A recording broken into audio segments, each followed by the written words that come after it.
अब गया यूक्रेन लड़ाई रोकने के लिए। रूस को कहिए कि यूक्रेन की लड़ाई रोक। हो गया, सारे लोग रेडी हो गए। रूस ने कह दिया हम कहते हैं युद्ध नहीं रुकेगा। मारा ताता दिया किसको? यूक्रेन। धार्मिक और जातिवाद केवल इंडिया के पॉलिटिक्स में, तो इंटरनेशनल चीज है। यूएनओ का सबसे मजबूत संगठन कौन सा है? किस देश पर हमला करना है कौन डिसाइड करेगा? कहाँ युद्ध रोकना है कौन डिसाइड करेगा? हम लोग को लग रहा था कि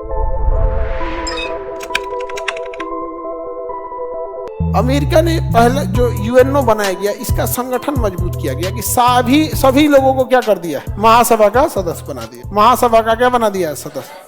उसके बाद रखा है सुरक्षा परिषद। कौन सा?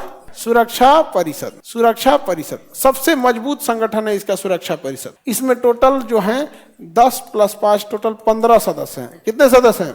ये 5 कभी बदलते ही नहीं है, ये हमेशा बदलते रहते हैं, हर 2 साल पे बदलते। तो यूएनओ का सबसे मजबूत संगठन कौन सा है? किस देश पर हमला करना है कौन डिसाइड करेगा? सुरक्षा परिषद। कहाँ युद्ध रोकना है कौन डिसाइड करेगा? किस देश पे प्रतिबंध लगा देना है कि इससे ना व्यापार करना है, ना वाणिज्य करना है, ना इस पे एयरपोर्ट खोलने देना है, ना यहाँ बंदरगाह देना है, कौन डिसाइड करेगा? सुरक्षा परिषद। कौन सा देश यूएनओ का सदस्य बनेगा, कौन सा नहीं बनेगा, कौन डिसाइड करेगा? किसे यूएनओ से बाहर कर देना है कौन करेगा? सुरक्षा। और इसमें 5 गो अस्थाई हैं जिनका डिसीजन सुना जाएगा, बाकी इन लोग को बस ऐसे रखा जाएगा कि हाँ आपकी भी बात सुन लेते हैं लेकिन हम आपकी बात नहीं मानेंगे। और केवल कौन? 5। केवल 5, यही क्या सुना जाएगा। इस 5 में इंडिया नहीं आता है। इन 5 में वही आता है जो प्रथम विश्व युद्ध जीता था। इधर से अमेरिका, बीच में देखेंगे तो ब्रिटेन फ्रांस, और इधर देखेंगे तो रूस चाइना। कौन कौन आएगा? अमेरिका, ब्रिटेन फ्रांस, रूस चाइना। उधर में अमेरिका, ब्रिटेन फ्रांस, रूस चाइना। अमेरिका, ब्रिटेन फ्रांस, रूस चाइना। यही 5 गो आते हैं अस्थाई सदस्य। क्या आते हैं? अस्थाई, जिनके पास एक अधिकार है जिसे कहा जाता है वीटो। क्या कहा जाएगा? वीटो।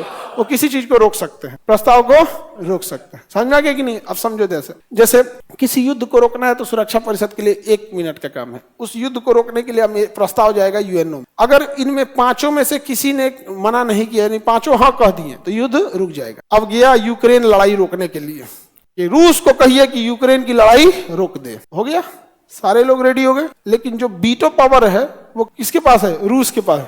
रूस ने कह दिया हम कहते हैं युद्ध नहीं रुकेगा। जो मारा ताता दिया किसको? यूक्रेन। जिन लोगों को यूक्रेन के युद्ध की चिंता है, उन्हें इस बात की कोई चिंता नहीं है कि फलस्तीन में क्या हुआ। और ऐसा नहीं है जिन्हें फलस्तीन की बहुत चिंता है फलस्तीन, उनको इससे कोई मतलब नहीं है कि यूक्रेन में कितने लोग मर गए। शायद उन्हें यूक्रेन की राजधानी भी न पता हो, लेकिन उन्हें इस बात की पता है कि फिलिस्तीन में कितने लोग मरे। फिलिस्तीन का कौन कौन शहर है याद है उनको। गाजा याद है उनको, एकदम हर एक शहर उनको याद है कौन मरा यहाँ पे। लेकिन यूक्रेन में उनको नहीं पता। समझ आ रहा है?